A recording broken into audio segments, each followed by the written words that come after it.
यदि सपना खुद देखे हो तो मेहनत भी खुद करना पड़ेगा। यदि वर्दी पहनने का ठान ही लिया है तो मेहनत लगातार करना पड़ेगा। नमस्कार मेरे प्यारे साथियों, स्वागत है आप सभी लोगों का अपना यूट्यूब चैनल शिक्षित भारत में। जैसे कि आप सभी लोग देख रहे हैं कि हम डेली बाय डेली प्रैक्टिस करा रहे हैं जीके जीएस का, जो आपके यूपी पुलिस कांस्टेबल और यूपी होमगार्ड्स के लिए काफ़ी महत्वपूर्ण है। देखिए, जब यूपी पुलिस कांस्टेबल और यूपी होमगार्ड्स का जब एग्जाम होगा तो उसमें यूपी से केवल मात्र 15 क्वेश्चन बनेंगे। तो आप लोग जो है, आज मैं लेकर आया हूं आप लोगों के बीच महत्वपूर्ण 50 क्वेश्चनों को, जो लगभग हर प्रश्न में पूछता है। यानी जो आप लोगों के यूपी पुलिस कांस्टेबल होगा या यूपी होमगार्ड्स होगा, ये उत्तर प्रदेश से जरूर प्रश्न बनेगा। तो चलिए शुरू करते हैं अपने आज के प्रश्नों को। देखिए, पहला जो प्रश्न कह रहा है कि उत्तर प्रदेश विधानसभा में कुल कितने सदस्य हैं। ए कह रहा है 100 है, बी कह रहा है 104 है, सी है 114 और डी है ऑप्शन में 116। तो बताइए आप लोग कि उत्तर प्रदेश में जो विधान परिषद की कितने सदस्य हैं। तो आपका जवाब होना चाहिए कि 100। यानी उत्तर प्रदेश में विधान परिषद में कुल कितने सदस्य हैं, तो उत्तर होगा 100। दूसरा प्रश्न कह रहा है कि उत्तर प्रदेश का भौगोलिक क्षेत्रफल कितना है। यानी ए कह रहा है कि 4,58,711 वर्ग किलोमीटर, बी है 3,94,411 वर्ग किलोमीटर, सी है 2,40,928 वर्ग किलोमीटर और जो हमारा डी है वो है 2,44,533 वर्ग किलोमीटर। तो जो दूसरे का ऑप्शन होगा वो ऑप्शन नंबर हमारा सी सही होगा, यानी कि 2,40,928 वर्ग किलोमीटर। अति महत्वपूर्ण है प्रश्न आपके यूपी से। तो प्यारे साथियों, जल्दी से जल्दी मेरे चैनल को शेयर कर दीजिए, वीडियो को लाइक कर लीजिए तथा चैनल को सब्सक्राइब कर लीजिए, ताकि आप लोगों को जब भी मैं वीडियो अपलोड करूं तो आपके पास सबसे पहले पहुंचे। और आपका ये जो मैं एक ही चीज़ मांगता हूं आप लोगों से कि प्लीज़ मेरे चैनल को शेयर करिए, सब्सक्राइब करिए, ताकि हम भी मोटिवेट हो और आप लोगों के लिए ऐसे ही वीडियो बनाएं। देखिए, यूपी कांस्टेबल और होमगार्ड्स में उतना भारी जीके जीएस नहीं पूछता है जितना हम लोग चाहते हैं, और हम लोग वही सिलेक्टेड प्रश्न बना रहे हैं जो आपके एग्जाम के लिए अति महत्वपूर्ण है। चलिए तीसरा प्रश्न शुरू करते हैं कि मूस सम्मान छतरी कहाँ पर स्थित है। ए सदाबाद के बलराम मंदिर के समीप, बी आगरा के लाल किले में और सी बाल बेट दुर्गा में।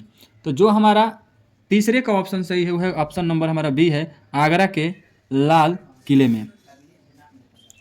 अब देखिए हमारा चौथा है, प्रश्न कर रहा है कि राजा जसवंत सिंह की छतरी कहाँ पर स्थित है। ए कह रहा है गोवर्धन, बी आगरा, सी फतेहपुर सीकरी और डी है सदाबाद। जो हमारा 4 का ऑप्शन सही होगा वो ऑप्शन नंबर हमारा बी है, यानी कि आगरा में। प्रश्न संख्या 5वां देखिए, कह रहा है कि डोम राजा का महल कहाँ पर स्थित है। ए झांसी, बी मथुरा, सी वाराणसी और डी आगरा। जो हमारा 5 का ऑप्शन सही होगा वो होगा ऑप्शन नंबर हमारा सी, यानी कि वाराणसी में। प्रश्न संख्या 6 नंबर कह रहा है कि कौन सी इमारत विश्व के 7 आश्चर्यों में से एक है। ए ताजमहल, बी झांसी का किला, सी लाल किला और डी है इनमें से कोई नहीं।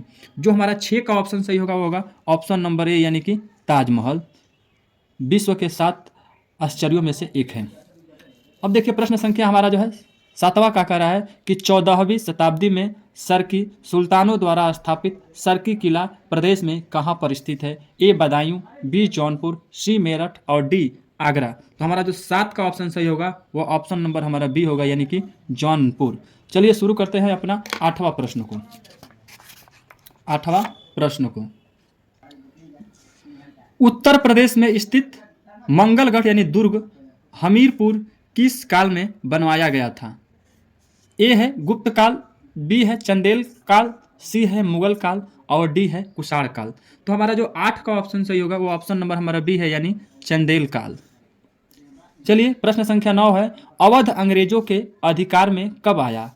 ए 18 दिसंबर 1857, बी 17 फरवरी 1857, सी 6 सितंबर 1857, डी 10 जुलाई 1857। जो 9 का हमारा उत्तर होगा वो होगा हमारा ऑप्शन नंबर सी, यानी कि 6 सितंबर 1857 को अवध जो है अंग्रेजों के अधिकार में आया था। उसके बाद हमारा 10वां जो प्रश्न कह रहा है कि सन 1857 में अवध में ब्रिटिश सरकार के विरुद्ध हुए विद्रोह को किसकी सहायता से दबाया जा सका। ए जर्मन, बी पहाड़ी, सी जाट और डी गोरखा। तो हमारा जो 10 का उत्तर सही होगा वो है ऑप्शन नंबर हमारा डी यानी कि गोरखा। 11 देखिए, उत्तर प्रदेश का वर्तमान नाम उत्तर प्रदेश कब पड़ा? ए 14 फरवरी 1950 को, बी 12 जनवरी 1950 को, सी 16 जनवरी 1950 को और डी 22 जनवरी 1950 को। 11 का जो ऑप्शन सही होगा वो ऑप्शन नंबर बी है, यानी कि हम लोगों का 12 जनवरी 1950 को पड़ा था। उसके बाद से प्रश्न संख्या जो है हमारा 12 है कि 182 ईस्वी पूर्व के युद्ध में यूनानियों योद्धा मेनाडर ने उत्तर प्रदेश के किस नगर पर कब्जा किया था? ए है आगरा, बी है फतेहपुर, सी है झांसी और डी है मथुरा। तो हमारा जो 12 का ऑप्शन सही होगा ऑप्शन नंबर हमारा डी है, यानी कि मथुरा। अब देखिए प्रश्न संख्या हमारा 13, उत्तर प्रदेश में खनवा का प्रसिद्ध युद्ध किसके बीच लड़ा गया? ए बाबर यानी मेदिनी राय, बी बाबर और राणासंगा के बीच, सी कह रहे हैं बाबर एवं इब्राहिम लोदी के बीच और डी कह रहे हैं बाबर एवं हेमू के बीच। तो जो हमारा 13 का ऑप्शन सही है ऑप्शन नंबर बी है, बाबर तथा राणासंगा के बीच लड़ा गया था। प्रश्न संख्या 14 देखिए, शेर शाह के कालिंजर आक्रमण के समय वहां का शासक कौन था? ए बीरभान था, बी किरीत था, सी पुड़मल था और डी जो है मालदेव था। हमारा जो 14 का ऑप्शन सही होगा वो ऑप्शन नंबर बी है, यानी किरीत। चलिए देखिए 15वां प्रश्न क्या कह रहा है। 15वां, उत्तर प्रदेश के मेरठ नगर में प्रथम स्वतंत्रता संग्राम का प्रारंभ कब हुआ था? ए 28 मई 1857, बी 10 अप्रैल 1857, सी 17 जून 1857 और डी 10 मई 1857। तो हमारा जो 15 का ऑप्शन होगा वो ऑप्शन नंबर डी होगा, यानी कि 10 मई 1857 को। 16 नंबर देखिए, धातु का प्रयोग मानव ने किस युग में सीखा था? ए ताम्र युग, बी पूर्व पाषाण युग, सी उत्तर पाषाण युग और डी किसी में नहीं। तो जो 16 का ऑप्शन सही होगा ऑप्शन नंबर ए होगा, यानी कि ताम्र युग में। उसके बाद से देखिए हमारा 17 कह रहा है कि मौर्य वंश का संस्थापक कौन था? ए अशोक था, बी बिंदुसार था, सी बृहदस्त्र था और डी चंद्रगुप्त मौर्य था। जो 17 का ऑप्शन सही होगा वो होगा ऑप्शन नंबर डी, यानी कि चंद्रगुप्त मौर्य। आइए बात करते हैं 18वां प्रश्न का। लोक नृत्य राहुला का संबंध उत्तर प्रदेश के निम्नलिखित में से किस एक क्षेत्र में है? ए बुंदेलखंड क्षेत्र में, बी पूर्वी क्षेत्र से, सी पश्चिमी क्षेत्र से और डी जो है मध्य क्षेत्र से। तो हमारा जो 18 का ऑप्शन सही है ऑप्शन नंबर ए, यानी कि बुंदेलखंड क्षेत्र से। प्रश्न संख्या 19 है, अर्जुन बांध नहर से उत्तर प्रदेश का लाभवंती जिला है? ए एटा, बी गोरखपुर, सी हमीरपुर और डी इटावा। जो हमारा 19 का ऑप्शन सही है वो है 19 का ऑप्शन नंबर हमारा सी है, यानी कि हमीरपुर। शुरू करते हैं अपना 20वां प्रश्न। उर्दू का प्रथम नाटक इंद्र सभा कब और किसके द्वारा लिखा गया था? ए गिरजाधर 1835, बी मियाँ अमानत 1835, सी महावत खां 1859 और डी कह रहा है रोशन लाल 1835। जो हमारा 20 का ऑप्शन सही होगा ऑप्शन नंबर बी सही है, मियाँ अमानत 1835 में। चलिए प्रश्न संख्या 21 देखते हैं। उत्तर प्रदेश प्रकाशन विभाग द्वारा कौन सी मासिक पत्रिका प्रकाशित की जाती है? ए उत्तर प्रदेश संदेश, बी उत्तर प्रदेश मासिक, सी नया दौर और डी उपरोक्त में से सभी। जो हमारा 21 का ऑप्शन सही है वो होगा ऑप्शन नंबर हमारा डी, उपरोक्त में से सभी सही है। अब देखिए 22वां प्रश्न कह रहा है कि उत्तर प्रदेश में स्वतंत्र रूप से मत्स्य विभाग की स्थापना किसकी अधीनता में और कब की गई? ये कह रहा है Shri PK. Narayan 1985, B doctor B Reddy 1947, C doctor B Sundardas मत्स्य विकास अधिकारी 1947 और डी जो है कह रहा है कि डॉक्टर सुब्रमण्यम स्वामी 1950। तो जो हमारा 22 का ऑप्शन सही होगा वो होगा option number C, doctor B Sundararaj मत्स्य विकास अधिकारी 1947। उसके बाद से देखिए हमारा 23 है, फिरोजाबाद किस उत्पादन के लिए मशहूर है? ए ताले, बी चूड़िया, सी जूते और डी चाकू। जो हमारा 23 का ऑप्शन सही होगा वो होगा ऑप्शन नंबर हमारा बी जो है चूड़िया के लिए प्रसिद्ध है कौन? फिरोजाबाद। चलिए 24वां प्रश्न देखते हैं। उत्तर प्रदेश में है ए 60 लोकसभा की सीटें, बी 70 लोकसभा की सीटें, सी 80 लोकसभा की सीटें और डी 90 लोकसभा की सीटें। जो हमारा 24 का ऑप्शन सही है वो है ऑप्शन नंबर हमारा सी, यानी 80 लोकसभा की सीटें हैं।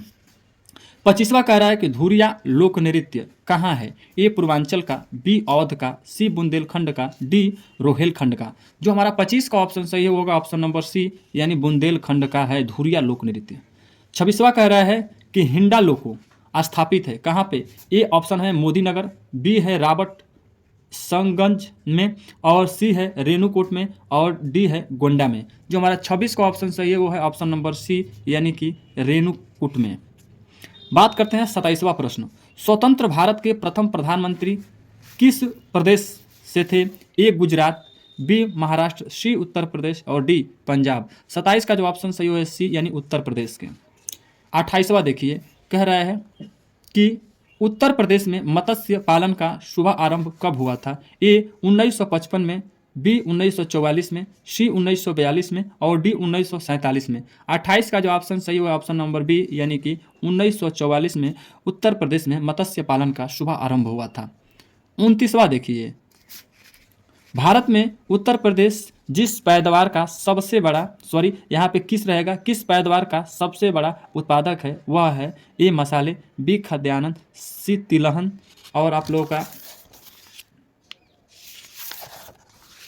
इसमें डी ऑप्शन नहीं है, लेकिन मैं इसका उत्तर बता दे रहा हूं आप लोगों से। जो 29 का ऑप्शन सही होगा वो होगा ऑप्शन नंबर बी यानी कि खाद्यान्न से। चलिए 37वां प्रश्न देखिए। चलिए देखिए 30वां प्रश्न क्या कह रहा है कि उत्तर प्रदेश के खिलाड़ी सुरेश रैना किस खेल से संबंधित है? ए क्रिकेट, बी बैडमिंटन, सी शूटिंग और डी हॉकी। जो हमारा 30 का ऑप्शन सही होगा ऑप्शन नंबर हमारा ए है यानी कि सुरेश जो रैना है वो किससे संबंधित है? क्रिकेट से। अति महत्वपूर्ण प्रश्न है आपके स्टेट के लिए, तो प्लीज़ एक ही बात कहेंगे कि आप मेरे चैनल को सब्सक्राइब कर लीजिए, वीडियो को लाइक करिए। आपके लाइक और सब्सक्राइब से कुछ नहीं होगा, लेकिन आपके एक लाइक और एक सब्सक्राइब से हम लोग मोटिवेट होंगे, हमें कार्य करने की जिज्ञासा पैदा होगी। चलिए 31वां प्रश्न देखिए। जैन विद्या शोध संस्थान उत्तर प्रदेश के किस नगर में है? ए सहारनपुर, बी मेरठ, सी लखनऊ और डी आगरा। जो हमारा 31 का ऑप्शन सही होगा वो होगा ऑप्शन नंबर सी यानी कि लखनऊ। 32 के देखिए प्रश्न कह रहा है कि केडी सी बाबू स्टेडियम उत्तर प्रदेश के किस नगर में स्थित है? ए मेरठ में, बी कानपुर में, सी मोदी नगर में, डी लखनऊ में। जो हमारा 32 का ऑप्शन सही है ऑप्शन नंबर हमारा डी यानी कि लखनऊ। चलिए 33वां प्रश्न देखिए, यानी उत्तर प्रदेश के खिलाड़ी मोहम्मद कैफ किस खेल से संबंधित हैं? ए क्रिकेट से, बी एथलेटिक्स से, सी तैराकी से और डी टेबल टेनिस से। जो हमारा 33 का ऑप्शन सही होगा वो होगा ऑप्शन नंबर हमारा ए यानी कि क्रिकेट से। देखिए 34वां प्रश्न, वाराणसी घराने की गायिका का जनक किसे माना जाता है? ए हुसैन खां को, बी वाजिद अली शाह को, सी पंडित बड़े राम दास जी मिश्रा को और डी जो है पंडित राम सहाय को। तो हमारा 34 का ऑप्शन जो सही है वो होगा ऑप्शन नंबर सी यानी पंडित बड़े रामदास जी मिश्र को। अब देखिए 35वां जो प्रश्न कह रहा है हमारा कि उत्तर प्रदेश में वनों के वैज्ञानिक प्रबंध हेतु सर्वप्रथम कार्य योजना वन विभाग कब स्थापित किया गया था? यानी ए आपका है ऑप्शन नंबर 1919, बी 1884, सी 1854 और डी 1896। तो हमारा जो 35 का उत्तर होगा वो होगा ऑप्शन नंबर बी यानी कि 1884। देखिए 36वां कह रहा है प्रश्न है कि उत्तर प्रदेश में कितने तहसीलें हैं? ए 337, बी 316, सी 312 और डी 400। तो हमारा जो 36 का ऑप्शन सही होगा वो होगा ऑप्शन नंबर हमारा बी यानी जो है 316 तहसीलें हैं उत्तर प्रदेश में। 37 कह रहा है कि उत्तर प्रदेश में सुरक्षित वनों की वन संपदा के उपयोग का अधिकार किससे दिया गया है? ये उत्तर प्रदेश वन विभाग, बी उत्तर प्रदेश वन जीव परिषद, सी उत्तर प्रदेश वन निगम और डी उत्तर प्रदेश वन रक्षण विभाग। तो हमारा जो 37 का ऑप्शन सही होगा वो होगा ऑप्शन नंबर हमारा सी यानी उत्तर प्रदेश वन विभाग। आइए 38वां की बात करते हैं। उत्तर प्रदेश की किस जनजाति की उपजातियां कठरिया, डिगोरा तथा राना है? ए बुक्सा, बी थारू, सी महिगिर और डी है खरवार। तो जो हमारा 38 का ऑप्शन सही होगा वो होगा ऑप्शन नंबर हमारा बी यानी कि थारू। अब देखिए 39वां है, उत्तर प्रदेश की कौन सी जनजाति बिजनौर जिले के ग्रामीण क्षेत्रों में निवास करती है? ए बुक्सा, बी थारू, सी महिगिर और डी है खरवार। तो हमारा जो 39 का ऑप्शन सही होगा वो होगा ऑप्शन नंबर हमारा डी यानी कि खरवार। अगला प्रश्न है हमारा 40 नंबर देखिए, खरवार नामक जनजाति उत्तर प्रदेश के किस जिले में निवास करती है? यानी ए बरेली, बी मिर्जापुर, सी मेरठ और डी कानपुर। तो हमारा जो 40 का ऑप्शन सही होगा ऑप्शन नंबर बी, यानी कि मिर्जापुर में खरवार नामक जनजाति निवास करती है। उसके बाद से 41वां प्रश्न देखिए, उत्तर प्रदेश के उन्नाव जिले में कौन सा अभ्यारण्य स्थित है? ए रानीपुर अभ्यारण्य, सी चंद्रप्रभा अभ्यारण्य, डी नवाबगंज पक्षी अभ्यारण्य और डी जो है किशनपुरा अभ्यारण्य। तो हमारा 41 का जो ऑप्शन सही है वो है ऑप्शन नंबर सी, यानी कि नवाबगंज पक्षी अभ्यारण्य। आइए बात करते हैं अपना 42वां प्रश्न का। उष्णकटिबंधीय शुष्क यानी कि पार्वतीय वनों में निम्नलिखित में से कौन सा वृक्ष नहीं होता है? ए जामुन, बी बर्च, सी नीम और डी पीपल। जो हमारा 42 का ऑप्शन सही है वो है ऑप्शन नंबर बी, यानी कि बर्च। 43, उत्तर प्रदेश के मथुरा और आगरा नगरों को पर्याप्त जल उपलब्ध कराने हेतु कौन सी परियोजना चलाई जा रही है? ए पूर्वी गंगा नहर परियोजना, बी गोकुल बैराज परियोजना, सी जमरानी बांध परियोजना और डी जो है गंगा बैराज परियोजना। हमारा जो 43 का ऑप्शन सही है ऑप्शन नंबर बी, यानी कि गोकुल बैराज परियोजना। 44वां प्रश्न देखिए, कह रहा है कि गंडक परियोजना की सिंचाई क्षमता कितनी है? A 15.60 lakh hectare, B 14.35 lakh hectare, C 12.40 lakh hectare और डी 14.59 लाख हेक्टेयर। यानी कि जो 44 का ऑप्शन सही होगा ऑप्शन नंबर हमारा डी जो है गंडक जो परियोजना की सिंचाई क्षमता है वो कितना है? 14.59 लाख हेक्टेयर है।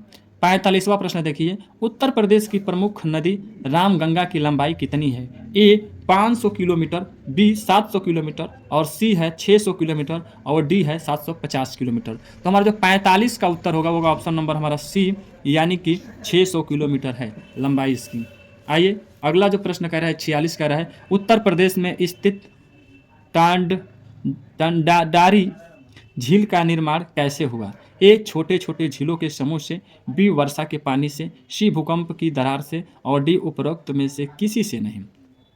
जो हमारा 46 का ऑप्शन सही वो है सी, आपका भूकंप की दरार से।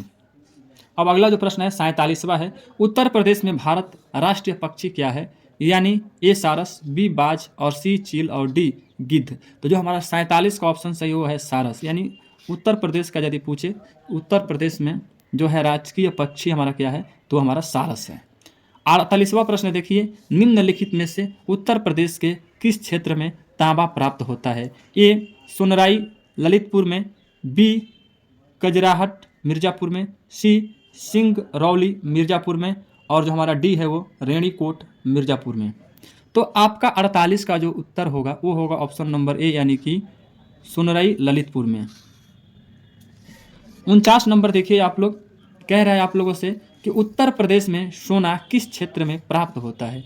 ए गोमती सरदा नदियों से, बी गोमती घाघरा नदियों से, सी शारदा घाघरा नदियों से और डी है शारदा रामगंगा नदियों से। तो 49 का जो ऑप्शन सही होगा वो होगा option number D, Sharda Ramganga नदियों से। आइए 50 नंबर की बात करते हैं आप लोगों से कि निम्नलिखित जोड़ों में से किसमें उत्तर प्रदेश संपूर्ण भारत में अग्रणी है? ए जौ गन्ना सरसों गेहूँ, बी गन्ना गेहूँ मूंगफली जौ, सी गेहूँ चना गन्ना जौ और डी गन्ना चावल चना गेहूँ सरसों। तो हमारा 50 का जो ऑप्शन सही होगा वो होगा ऑप्शन नंबर हमारा ए। आप लोग एक प्रश्न बताइएगा कि उत्तर प्रदेश में सबसे बड़ा जिला कौन सा है? कमेंट करके आप बताइएगा कि उत्तर प्रदेश का जो सबसे बड़ा जिला कौन सा है। आप सभी लोग कमेंट करिएगा। चलिए आप लोगों को ये रहा 50 जो है जीके का महत्वपूर्ण प्रश्न यूपी से। उम्मीद करते हैं कि आप सभी लोग एक एक प्रश्नों को ध्यानपूर्वक देखे होंगे। तो प्लीज़ वीडियो को लाइक कर लीजिए, चैनल को सब्सक्राइब करके दूसरे के पास भी शेयर करिए ताकि उन लोगों को भी तैयारी में कोई दिक्कत नहीं आए। और मैं बहुत जल्द एक एक पार्ट वाइज पार्ट करके आपको सारा जितना आप लोगों का सिलेबस है मैं कवर करा दूंगा। चलिए तब तक के लिए जय हिंद।